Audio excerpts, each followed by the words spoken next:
Salut à tous et bienvenue dans cette nouvelle vidéo. Alors dans cette vidéo, nous allons tous ensemble voir ou aborder de plus près la notion de visualisation 3D dans Archicad.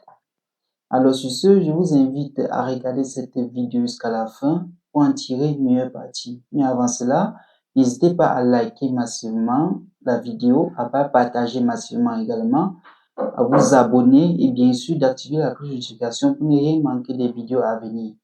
N'hésitez pas également à nous laisser vos impressions en commentaire pour nous permettre d'améliorer davantage les vidéos qui sont en cours de réalisation. Alors sur ce, je vous souhaite une excellente dégustation. Salut à tous et bienvenue dans cette partie consacrée aux visualisations 3D. Alors, lorsque nous avons un plan ici en 2D, pour accéder à sa visualisation 3D, nous pouvons procéder de deux façons différentes. Alors ici, nous pouvons juste revenir juste ici, on va cliquer sur l'onglet 3D pour tous ici. Ou alors, nous pouvons venir dans notre navigateur, scroller et nous rendre au niveau de la 3D. Alors là, nous avons deux sous-catégories qui s'offrent à nous. Soit nous pouvons choisir une visualisation en perspective générique ou une visualisation en axiométrie générique. Donc ici, par exemple, si nous choisissons perspective générique, voici ce que nous obtenons.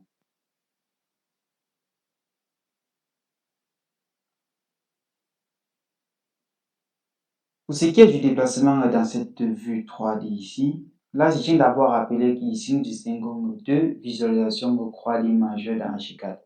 Nous avons la visualisation vectorielle qui est celle que nous utilisons actuellement. Donc là nous utilisons ça de façon courante lorsque nous sommes en train de dessiner en temps réel.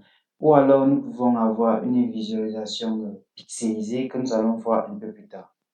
En ce qui concerne le déplacement dans cette fenêtre 3D ici, alors ici, nous allons utiliser cet outil ici, ça est tout simplement de l'orbite. En cliquant sur l'orbite, comme l'avait constaté précédemment, là, nous ne sommes plus en mode de travail, mais ici, nous ne pouvons que nous déplacer, donc orbiter autour de certains points que nous avons sélectionnés en cliquant sur notre souris de notre bâtiment. Donc là, une autre méthode pour accéder tout simplement à cette orbite-ci, il suffit donc d'effectuer un clic droit. Une fois clic droit, vous verrez sur orbite, là qui a pour raccourci majuscule plus 0. Majuscule autant pour moi. Donc en cliquant ici, vous pouvez donc orbiter tout autour de votre dessin. Donc là, nous sortons l'échappe ici. Il existe également un petit raccourci ici qui va nous permettre donc d'orbiter sans toutefois sélectionner de façon définitive ce bouton-là. Donc, il s'agit ici, lorsque vous avez choisi cette flèche-ci, donc là, vous pressez sur la touche majuscule Shift de votre clavier et là, vous pressez sur la molette de la souris. Donc là, vous verrez que vous pouvez tout simplement orbiter. Mais, une fois que vous lâchez donc cette touche-là, là, vous revenez donc en mode de travail. Donc, on tient à rappeler ici que lorsque nous sommes en mode de travail ici, nous pouvons donc effectuer des dessins supplémentaires en 3D via ces objets 3D que nous avons, c'est-à-dire les murs, poteaux, poutres, dalles, toitures, etc. Mais lorsque nous sommes en mode orbite ici, vous ne pouvez effectuer aucun travail supplémentaire, excepté vous déplacer dans cette fenêtre-ci. Nous allons à présent nous intéresser au style 3D. Alors, c'est quoi ce style 3D-là? Ces styles 3D-là sont tout simplement les options de paramétrage de notre visualisation en vue 3D. Alors, pour accéder à ces styles, clic droit, nous allons aller dans style 3D. Donc, une fois ici, vous allez voir que nous distinguons deux catégories majeures de style 3D ici. Nous avons premièrement les catégories ou bien les moteurs 3D accélération matérielle ici. Et deuxièmement, nous avons les moteurs 3D, donc les moteurs vectoriels. Alors, ces moteurs vectoriels-ci, ce sont des modèles ou bien des moteurs ici qui vont prendre un peu plus de temps lors du calcul, car ça demande un peu plus de ressources à la machine. Commençons donc par explorer ce premier moteur-ci qui est tout simplement le texture simplifié. Donc, le texture simplifié ici, là, nous avons des paramètres supplémentaires qui vont s'afficher juste à droite. Survolons d'abord ces modèles-ci et nous verrons l'ensemble de ces options supplémentaires qui sont juste ici à droite. Alors, lorsque nous choisissons cette option, vous verrez que Là, ça va prendre un peu de temps pour calculer. Nous allons donc avoir ce type de visualisation pour notre plan. Maintenant, nous allons donc effectuer à nouveau un clic droit ici. Donc là, clic droit, style 3D. Alors, au niveau de la deuxième option ici, nous avons les moteurs 3D, donc ceux pour la visualisation technique. Les styles dessin technique autant pour moi. Alors là, lorsque nous validons, il doit avoir un petit recalcul ici. Et là, vous verrez que nous avons cet autre type d'affichage ici, qui est tout simplement pour les styles techniques, bien pour les dessins techniques. Donc, clic droit à nouveau, style 3D. Alors, comme troisième catégorie, ici, nous avons les textures simplifiées ici. Alors là, nous allons valider. Alors, pour la texture simplifiée, voici ce que nous obtenons. Vous verrez que lorsque nous essayons d'agrandir notre dessin dans ce cas-ci, nous avons des affichages en fil de fait ici. C'est tout simplement dû au fait que cette moteur de recherche et cette catégorie de moteur de recherche demande à la machine énormément de ressources.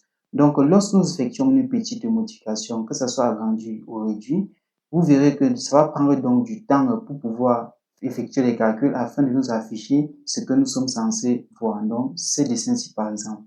Donc, clic droit à nouveau, style 3D. Donc, maintenant, nous avons les styles fenêtre 3D ici, par exemple. Alors là, vous verrez que nous allons avoir un tout autre type d'affichage dans ce cas-ci.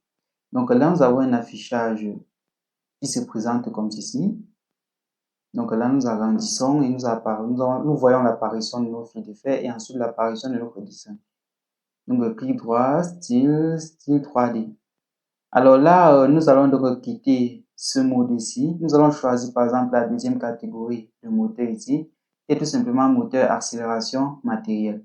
Alors avec ce moteur-ci, les calculs vont s'effectuer un peu plus rapidement. Donc là, ça ne va pas demander énormément de ressources à la machine. Nous allons commencer par regarder un peu le style basique, donc au style vectoriel. Alors là, lorsque nous validons ici, donc nous avons notre petit calcul ici. Là, vous avez ce nouveau style-là qui apparaît. Alors ici, nous avons cette option de visualisation. Si vous verrez que lorsque nous modifions, nous voulons déplacer notre dessin, nous n'avons plus cette représentation en fil de fait qui va apparaître dans ce cas-ci. Cela est tout simplement dû au fait que le calcul avec ces styles-ci se fait de façon un peu plus rapide. Donc par la suite, nous avons les styles texture détaillés par exemple ici, les styles texture avec ombre ici, texture détaillée sans contour ici par exemple, texture simplifiée avec ombre, modèle blanc. Donc je vous laisse l'occasion ou bien je vous laisse explorer l'ensemble de ces éléments par vous-même. Donc là nous avons avec cet autre type de texture là, cet autre type d'affichage là, vous voyez que c'est un peu plus clair. Nous allons à présent attaquer les options complémentaires qui se trouvent juste à droite. Donc, lorsque nous choisissons par exemple le style détaillé avec ombre ici, juste à droite, vous avez les paramètres généraux. Donc, dans ces paramètres généraux, comme dans le cas des moteurs 3D, des moteurs vectoriels autant pour moi, ou bien des accélérations matérielles ici, des moteurs vectoriels. Donc, ici en 3D, dans les paramètres généraux, vous avez donc le moteur 3D. Alors là, vous avez la possibilité d'activer ou pas la transparence des éléments transparents, supposés transparents du dessin, tels que les vitres par exemple. Alors lorsque nous décochons cette case ici et que nous validons, vous verrez que l'ensemble de nos vitres ici vont devenir tout simplement opaques. Mais lorsque nous allons cocher cette case à nouveau, vous verrez que ces vitres vont tout simplement redevenir transparents. Donc là, nous obtenons donc une transparence de nos vitres. Alors, cet élément-ci est important dans la mesure où nous voulons, par exemple, effectuer des coupes ou bien sortir des façades. Donc, sur les façades ou les coupes, les vitres, il n'est pas souvent très conseillé de laisser les vitres transparentes car ça va surcharger la coupe ou la façade pour rien. Donc là, nous pouvons donc décider de rendre ces vitres tout simplement opaques. Maintenant, dans ces options de transparence ici, vous avez par exemple cette option-ci qui va nous permettre de visualiser notre dessin tout simplement comme ceci, c'est-à-dire en fil de fait par exemple. Donc, on appelle ce mode de visualisation en fil de fait. Donc là, clic droit, nous revenons à la visualisation normale ici. Donc, cette autre option-ci. Et là, nous revenons à la normale. Alors, vous allez constater que nous avons ici cet élément-ci qui n'apparaît pas lorsque nous sommes en accélération matérielle. Alors, mais apparaît ici lorsque, bien sûr, nous sommes en moteur vectoriel. Alors, lorsque nous cliquons cette option-là, ici, vous verrez que nous aurons une toute autre représentation ici de notre dessin. Alors là, nous avons une représentation en noir sur blanc pour notre dessin ici. Et bien sûr, lorsque nous essayons de déplacer ou faire quelconque modification, nous avons cette apparition en fil de fer, car le calcul ici est tout simplement prendre du temps. Donc là, clic droit, nous allons immédiatement sortir de cette option-ci. Style, 3D. Donc là, nous allons sortir de cette option-ci. Nous allons revenir en accélération matérielle. Alors, juste en bas, maintenant, vous avez la possibilité d'avoir un affichage en modèle monochrome. Là, au niveau de cette option, si nous choisissons cette autre option entière, de couleur entière ici.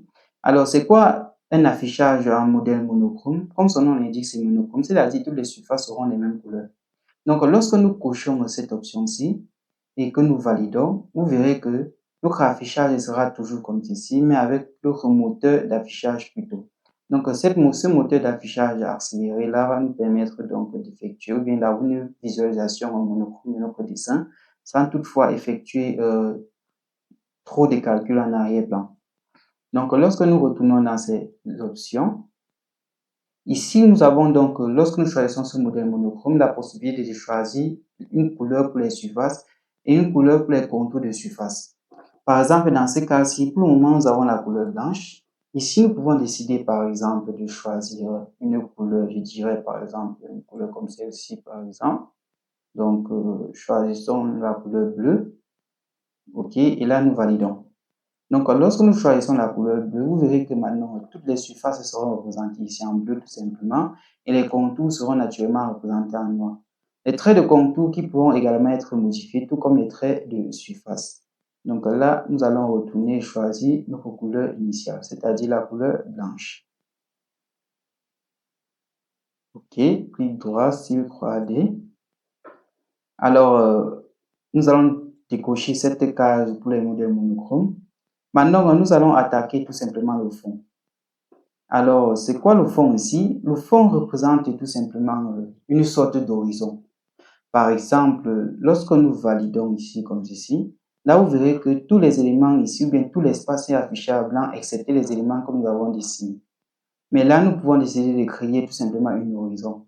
Alors, lorsque nous sommes au niveau du fond, nous avons une couleur pour le ciel et une couleur pour le sol. Donc, tout notre espace est blanc tout simplement parce que la couleur du ciel est blanche et la couleur du sol est blanche. D'où nous ne pouvons pas distinguer une horizon. Par exemple, pour le ciel, nous allons choisir par exemple cette couleur, disons une couleur bleue. Et là, nous validons. Donc, nous allons dissocier ces couleurs-là. Pour le sol, nous allons choisir par exemple, disons une couleur verte. Et là, nous validons. Alors, lorsque nous allons activer cela, vous verrez que nous aurons cet autre type de dessin-ci. Alors, nous avons une couleur pour le sol ici, qui est la couleur verte, et pour le ciel, nous avons la couleur bleue. Et là, vous allez distinguer donc notre horizon.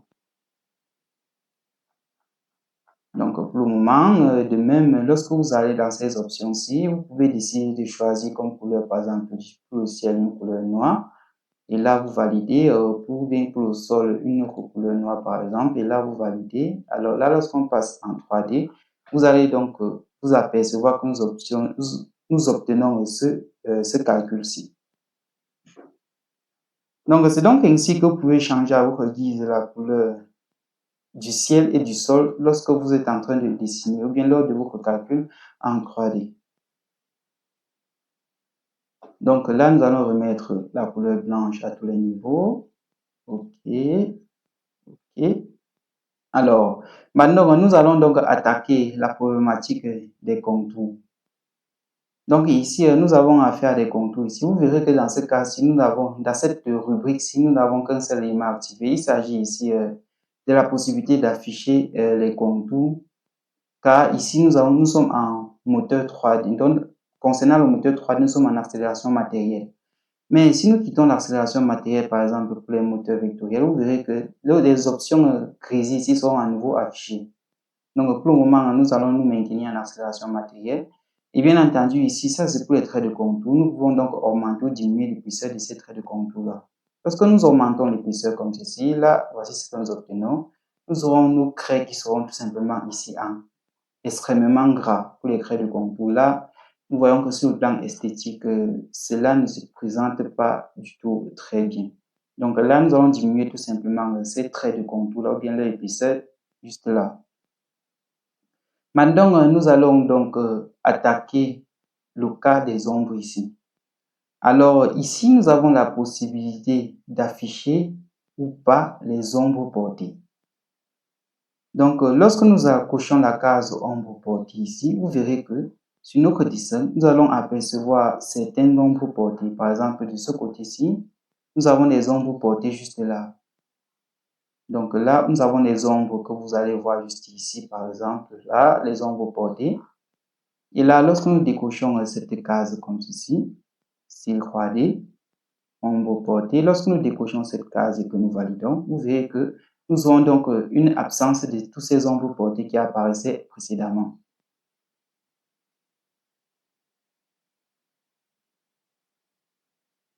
Et bien sûr, ici, vous l'aurez remarqué, nous sommes en mode accélération matérielle. Donc là, nous n'avons que la possibilité d'afficher ou pas les ombres portées et aucune autre manipulation de plus.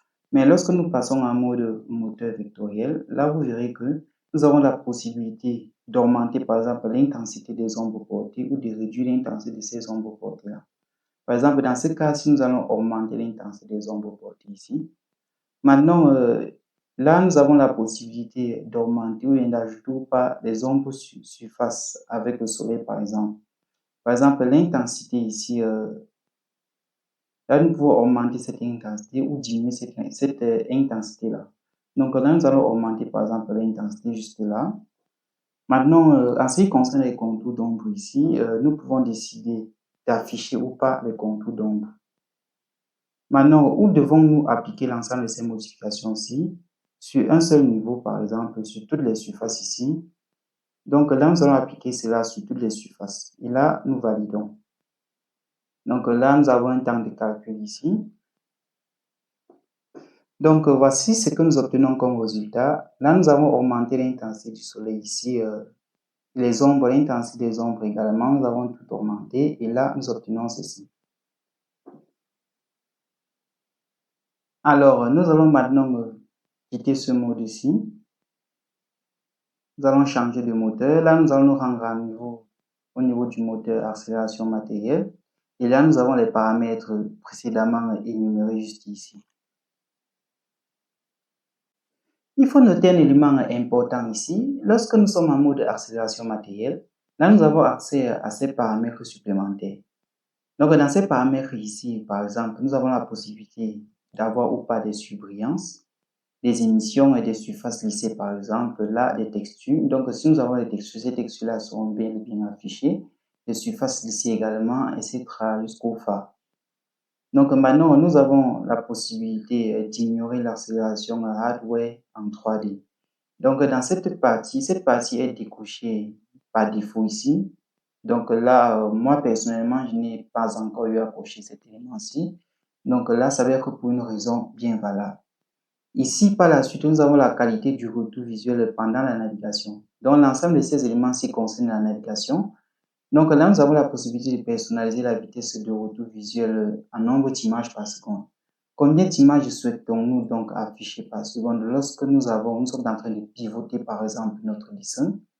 Donc, dans ce cas-ci, par exemple, choisissons quelque chose comme 20 images par seconde, juste pour un test. Et juste en bas, nous avons la possibilité ou pas de toujours afficher tous les éléments se trouvant dans un rayon. Donc, nous définissons un rayon. Donc là, nous avons un rayon de 10 mètres, par exemple, dans ce cas-ci.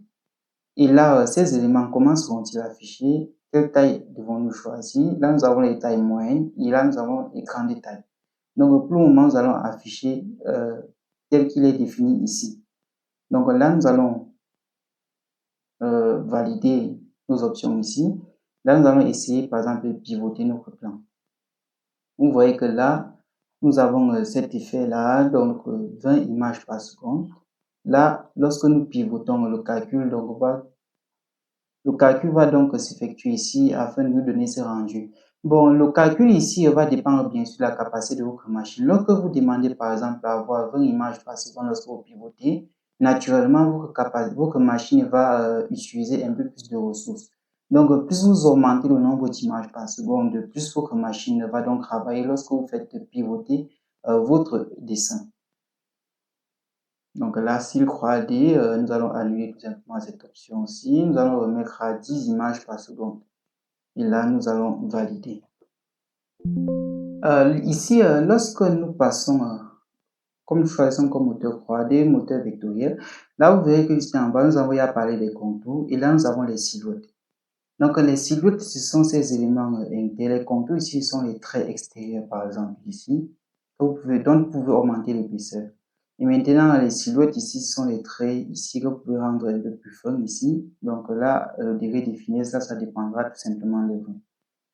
Maintenant, nous avons la possibilité ou pas ici d'ajouter par exemple des hachures vectorielles ici et des contours d'ombre. Lorsque nous ajoutons donc une hachure vectorielle, naturellement, nous avons la possibilité d'augmenter ou pas ces traits de contour également.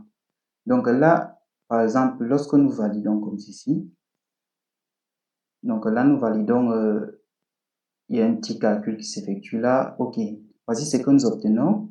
Là, vous allez voir que donc pour certaines textures ici, nous avons que des hachures ici qui vont tout simplement apparaître. Alors, ces hachures vectorielles, ce sont les hachures que nous pouvons associer à certains types de couleurs. Donc là, option attribuer élément, la surface. Vous voyez que une surface ou bien une couleur donnée ici, par exemple ici. Donc là, nous avons la possibilité d'ajouter une certaine hachure à cette couleur-là. De sorte que cette hachure-là soit tout simplement affichée en 3D lorsque nous allons donc passer au mode précédent. Donc là, clic droit à nouveau, donc clic droit, style 3D, donc là, style 3D, nous allons maintenant passer à notre moteur habituel, accélération matérielle. Donc là, nous allons valider ces options-là et voici ce que nous obtenons à nouveau. Il nous est donc également ici d'afficher ou pas des points chauds ici. Donc là, nous avons les options de points chauds dans ce cas-ci, par exemple. Ici, nous pouvons donc activer les points chauds en 2D. Ici, nous pouvons également activer ces points chauds en 3D. Donc là, si nous actionnons ces points chauds en 3D uniquement, lorsque vous allez sélectionner un objet en 3D, vous allez donc voir apparaître normalement son point chaud. Bien, son point chaud. Donc là, nous nous rendons dans option. Donc ici, on échappe. Option, style 3D. Donc là, nous allons nous caler sur activer point chaud en 2D. Alors, ici, naturellement, pour un style donné, nous avons la possibilité d'effacer un style après sélection, naturellement, comme vous le voyez ici. Ou bien nous avons la possibilité de créer un nouveau style en fonction du moteur 3D que nous avons choisi.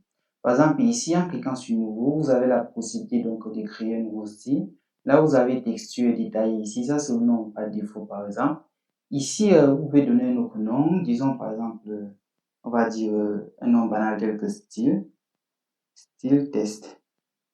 Donc là, lorsque nous validons, vous verrez que dans cette partie, nous avons créé un nouveau style qui est tout simplement style test. Et juste à droite, vous voyez ces options supplémentaires. Vous avez donc la possibilité de paramétrer ces styles-là. Donc ici, naturellement, une fois un style sélectionné comme celui-ci, nous pouvons tout simplement l'effacer en cliquant sur effacer. Donc là, nous avons un message d'avertissement et là, nous cliquons sur supprimer quand même. Il vous est également possible ici de partager un autre style ici. Donc ici, vous avez un bouton ici qui peut vous permettre donc, de partager un autre style si vous voulez que celui avec qui vous travaillez par exemple sur un projet, que vous ayez par exemple des mêmes styles 3D juste là. Donc en cliquant ici, vous pouvez donc partager tout simplement votre style. Ou alors vous pouvez naturellement partager ou importer un autre style. Donc là, vous allez tout simplement chercher votre style que vous voulez, qui vous a été donné par exemple ici et l'importer tout simplement.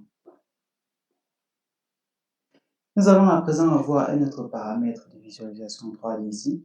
Donc, c'est un paramètre qui nous permet d'avoir des vues très précises, donc et statiques, je dirais ici, sur notre bâtiment. Donc, là, clic droit, nous allons nous rendre dans cette rubrique point de vue. Alors, dans la rubrique point de vue ici, nous avons la possibilité ici, grâce à une caméra, de nous déplacer et nous mettre à des positions précises pour une certaine visualisation qu'on va paramétrer ici de notre dessin. Par exemple, au niveau des caméras en Z ici, donc là, nous avons premièrement ces caméras en Z, suivant la coordonnée Z ici. Donc, l'altitude de la caméra dans ce cas-ci, par exemple. Là, ici, juste en bas, nous avons la distance de la caméra. Juste en bas, nous avons le cône de vision ici, qui représente ici l'angle de balayage, notre angle de balayage. Juste en droit, vous avez les points de visée en Z. Donc là, vous avez une hauteur pour le point de visée, vous avez un azimut ici qui représente également un angle. Et là, nous avons un angle d'inclinaison de façon globale pour notre caméra. Par exemple, ici, pour la hauteur de la caméra en Z, nous pouvons par exemple décider de placer une hauteur, disons, de 10 mètres. Non, 10 mètres, disons par exemple 15 mètres.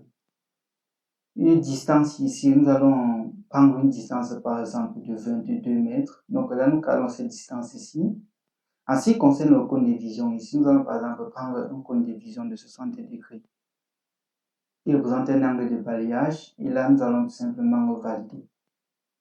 Alors, une fois validé, voici donc la vue que nous avons de notre bâtiment. Là, nous avons une hauteur, une altitude ici de 15 mètres. Donc là, pour une vue complète de notre bâtiment, si au niveau de l'altitude, par exemple, mettons une valeur, disons, de 50 mètres. Donc là, nous avons une valeur de 50 mètres que nous validons. Donc ici, vous verrez que là, nous sommes à une hauteur de 50 mètres au-dessus de notre bâtiment pour la visualisation. Donc là, clic droit à nouveau, désélectionnons, option, la rotation, clic droit, point de vue. Alors là, nous avons ces visualisations-là.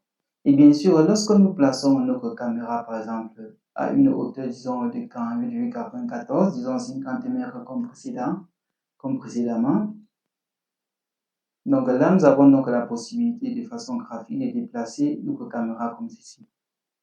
Donc ici, par exemple, nous déplaçons plutôt notre soleil autant pour moi. Alors, nous pouvons associer à une position personnalisée ici du soleil, donc qui représente ici l'azimut. Et là, bien sûr, nous avons la possibilité d'augmenter l'altitude, diminuer l'altitude de notre soleil.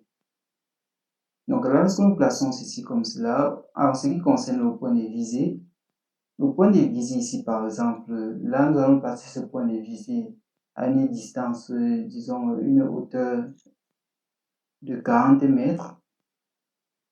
Juste en bas, nous avons l'azimut, nous maintenons cet angle ici, et là, nous n'allons pas incliner notre caméra dans ce cas-ci. Là, nous validons. Alors, voici l'angle, voici la vue que nous avons de notre plan. Donc là, nous allons optimiser pour avoir cette vue à nouveau.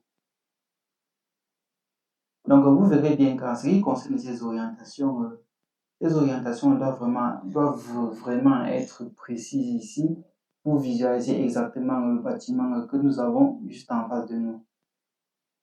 Alors, vous verrez que nous avons ces valeurs juste là, mais lorsque nous retournons par exemple de façon graphique et que nous modifions nos positions, bien nos points de vue, avec par exemple cet élément d'orbite ou l'orbiteur ici, ou tout simplement en déplaçant un autre bâtiment,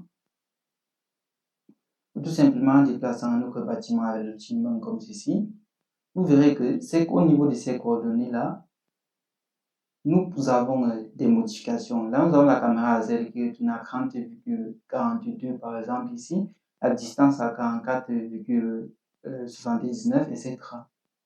Donc, cet outil nous permet donc d'effectuer, comme je l'ai dit précédemment, des visualisations ou bien des positions d'observation précises pour notre dessin. Alors, juste en bas, vous avez la possibilité d'utiliser les perspectives à deux points de vue, autant pour moi. Donc, par exemple, qu'est-ce que ça veut dire? Si ici, au niveau du cône de vision, nous plaçons un angle, par exemple, de 90 degrés, là, nous validons. Là, nous aurons donc une vision avec un angle de 90 degrés de notre bâtiment. Donc là, les flux ne se manifestent pas très bien ici. Nous allons placer par exemple ici un angle de 100 degrés. Là, nous avons 100 degrés et nous validons. Donc là, nous pouvons donc avoir des flux comme vous le voyez ici sur notre bâtiment.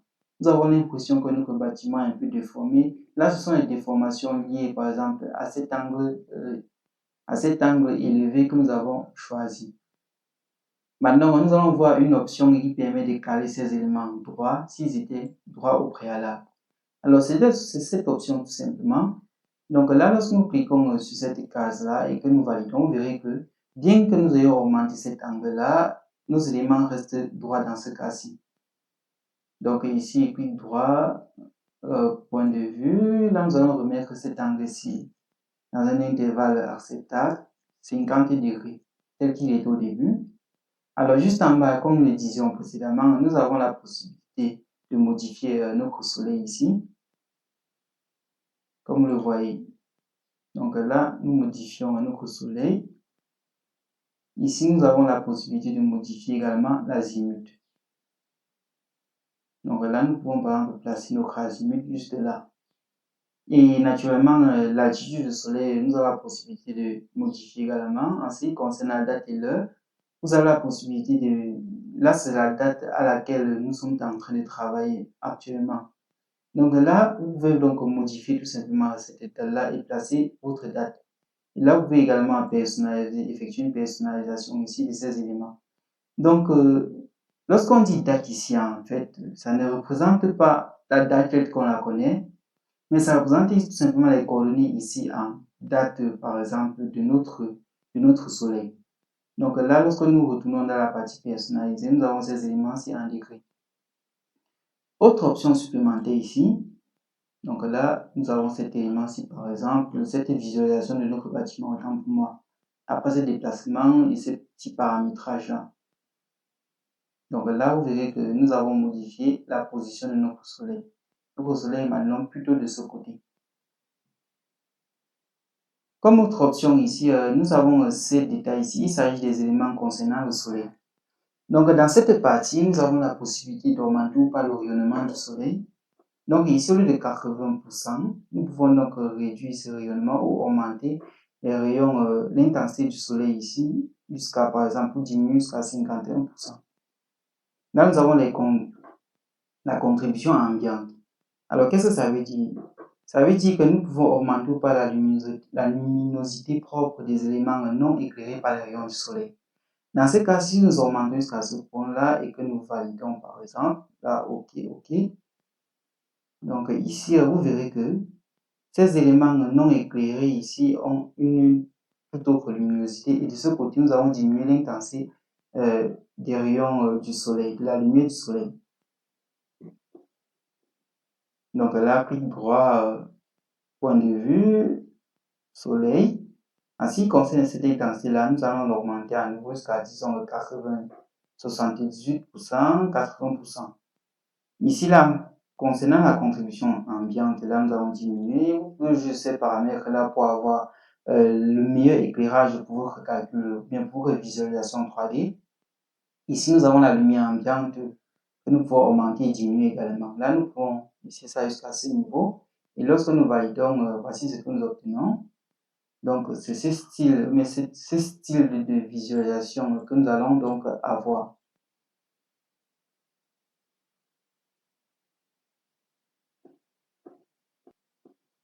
Nous allons à présent voir d'un peu plus près cette option date et heure. Alors, comme nous le disions précédemment, là, nous allons donc représenter ou bien avoir un certain type d'affichage 3D de notre dessin ici. Ce qui dit affichage ici, c'est en fonction du soleil, en fonction d'une date et d'une heure.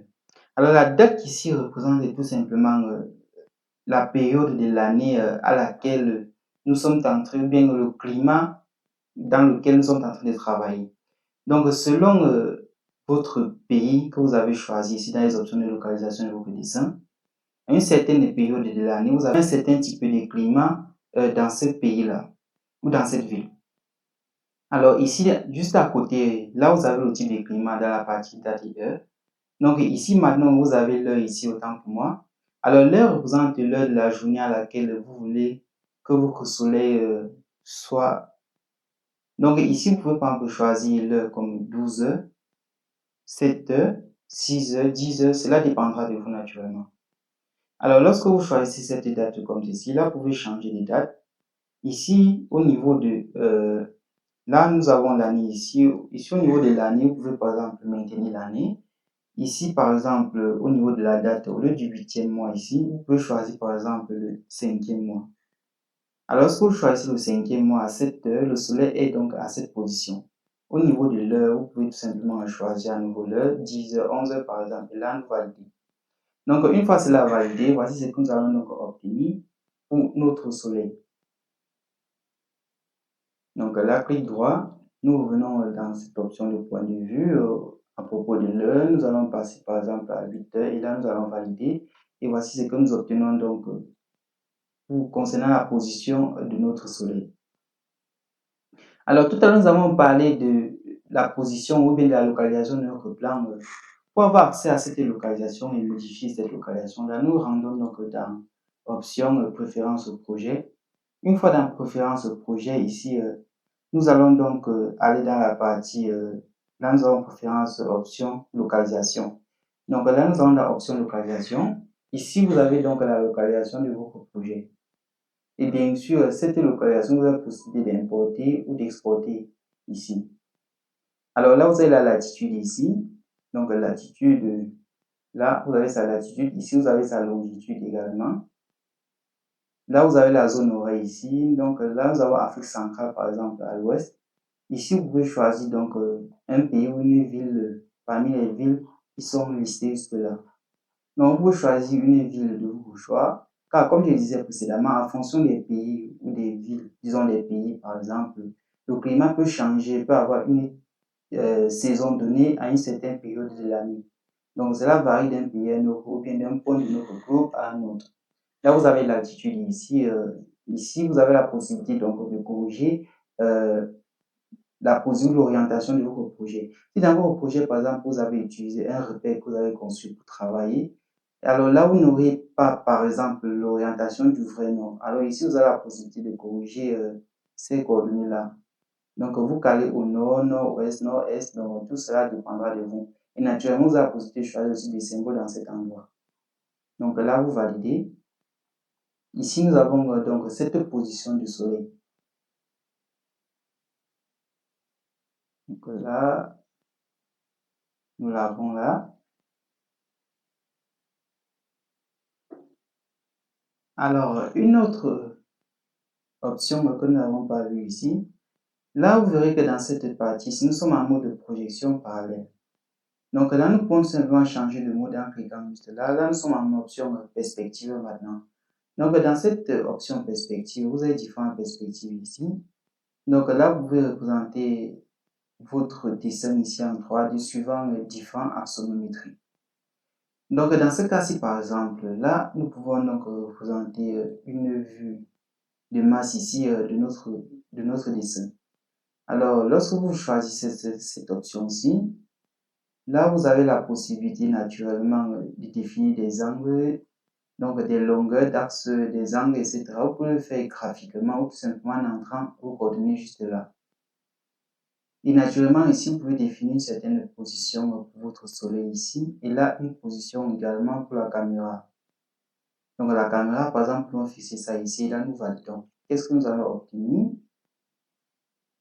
Donc là, vous voyez que nous aurons une vue en masse de notre plan. Alors ici, clic droit, option point de vue.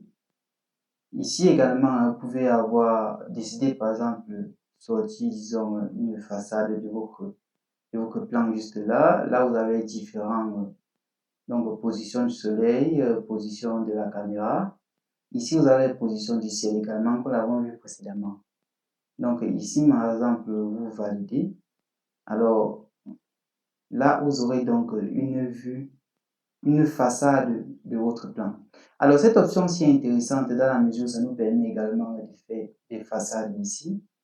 Et dans cette façade ici, nous pouvons également appliquer tous les autres types de traitements que nous avons eu à appliquer pour les visualisations 3D. Donc là, nous pouvons également là orbiter à nouveau comme ceci par exemple. Là, lorsque nous orbitons, nous avons à nouveau notre plan juste là.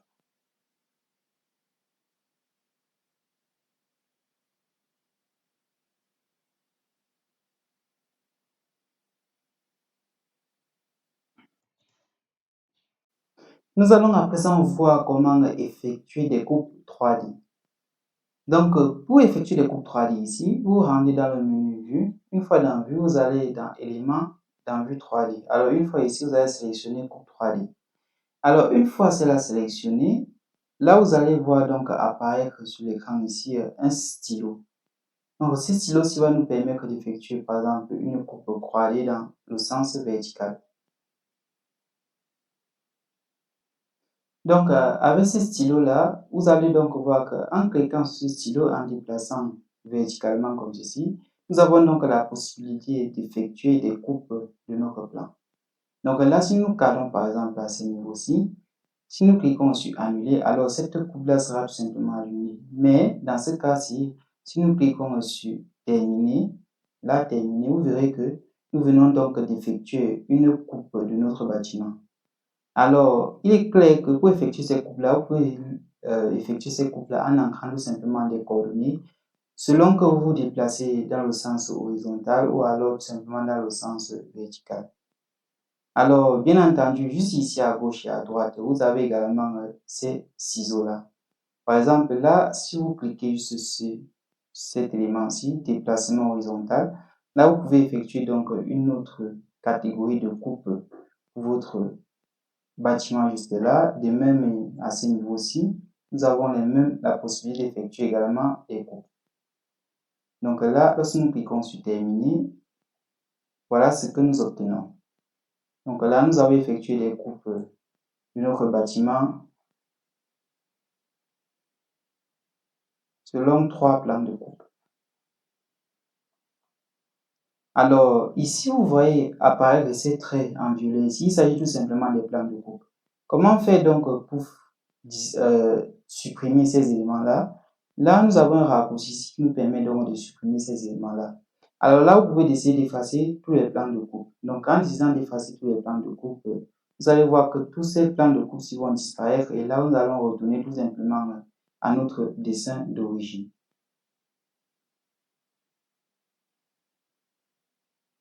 Il nous est également ici de personnaliser notre plan de coupe. Donc là, nous nous rendons dans Vue, élément de vue, coupe 3D. Alors là, lorsque nous venons ici et nous effectuons par exemple, donc là, nous allons créer notre coupe dans Vue, élément dans Vue, coupe 3D. Alors ici, nous allons voir qu'il nous est possible de créer un plan de coupe personnalisé. Donc là, nous pouvons décider de créer notre propre plan de coupe-ci en donnant notre direction ou bien la direction que nous souhaitons avoir tout simplement à ce plan de coupe-là. Donc ici, nous annulons. Là, par exemple, ici, vous pouvez, donc, plan de coupe personnalisé. Donc là, nous avons notre plan de coupe juste là, par exemple. OK. Donc là, maintenant, nous pouvons pivoter ou faire basculer ces plans de coupe-là. Comme ceci.